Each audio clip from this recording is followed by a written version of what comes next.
I've not done this for quite some time, but scale car model making was a childhood obsession of mine, and I think this is what's led to me being a maker.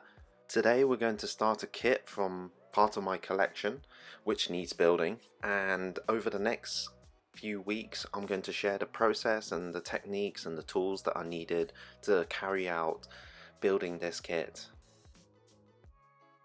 Since I am a bit rusty with the car model making, I wanted to start off building a kit out of the box and maybe not have to do any modifications and keep it straightforwards. Out of my stack, I've chosen a Revell kit of a Porsche 911 Turbo, the 993 shape. This kit must be 20 years ago, I'd say, I've purchased this, and it's the first time I've opened a box. As always, the Revell kit boxes open from the side and everything seems to be intact. All the parts are in a bag. Oh, there's a bit of paper floating. I think that's from the decals. The manual, wow, it's aged quite a bit, but oh, there's the decals. Wow, actually the decals look pretty good, I mean, for something of this age, but we'll see when we dip them in water if they explode and completely disintegrate. Whilst flicking through the manual and checking the parts, it looks quite straightforward.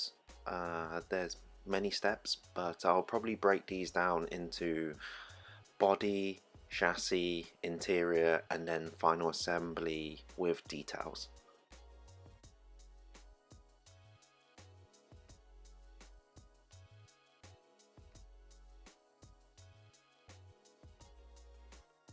Going through the pieces, we start off with the wheels.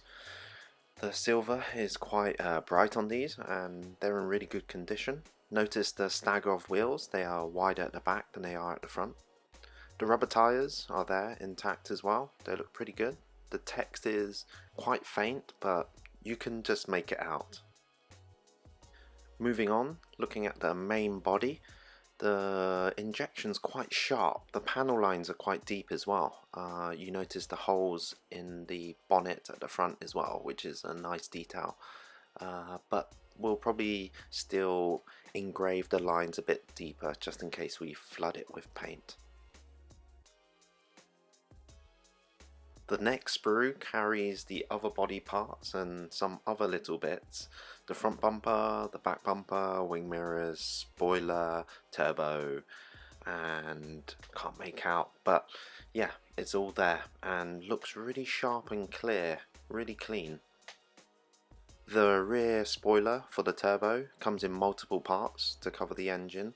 I guess we'll know when we assemble this whether it'll need a bit of putty work to hide seam lines.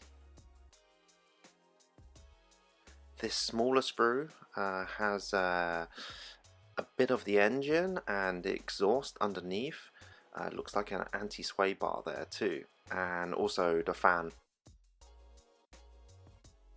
Although this is a more simple kit, it does include some engine details which we can go into depth later on.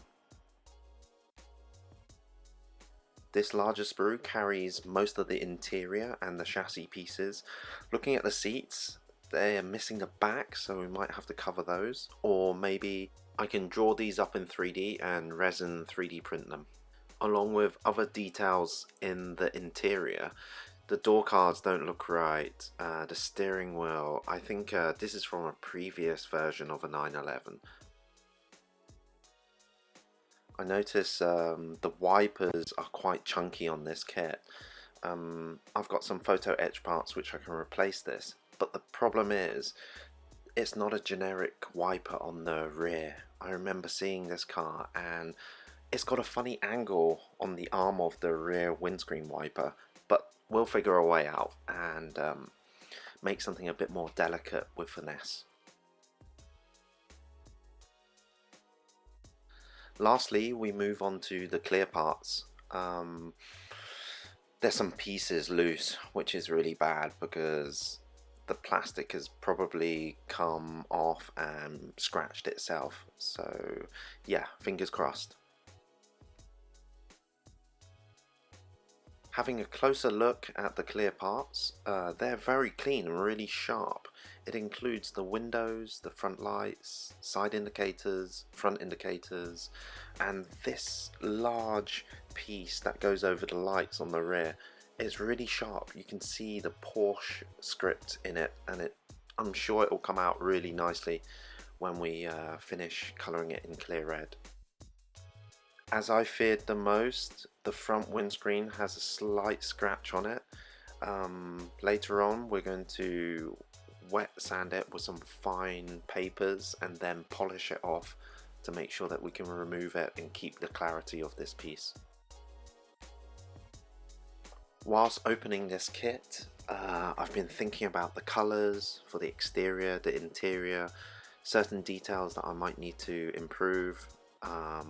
Part of the reason why I've not been building so many model car kits, it's because I feel my skills were not good enough back in the days, but now with more tools and more experience, I feel that this will be a really good, enjoyable build.